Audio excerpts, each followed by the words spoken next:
স্নান কমপ্লিট করে এই যে আমি চলে এসেছি ঘরে এসে এখন শাড়ি পরে নিচ্ছি। আর পুরো ভিডিওটা তোমরা দেখো স্কিপ না করে। আশা করি তোমাদের ভিডিওটা অনেক ভালো লাগবে। আর একটু তোমাদেরকে অপেক্ষা করতেই হলো, কারণ আমি নার্সিংহোম থেকে আসবো, তারপর তো ভিডিওটা এডিট করে আপলোড করব। এই কারণে একটু দেরি হয়ে গেল।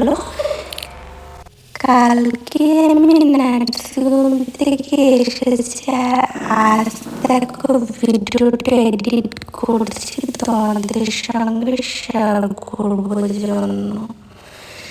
তো এই সকাল সকাল স্নান করে আমি কিন্তু একদম চুলটাকে সুন্দরভাবে বেঁধে নিচ্ছি, কারণ নার্সিংহোমে গিয়ে তখন তো মাসিরাই চুল বেঁধে দেবে, আর তখন তো অত সুন্দরভাবে জটটা ছাড়ানো হবে না। তাই জন্য ভাবলাম আমি সুন্দরভাবে ছাড়িয়ে নিই, তাহলে তখন ওদের বেনুনি করে দিতে সুবিধা হবে।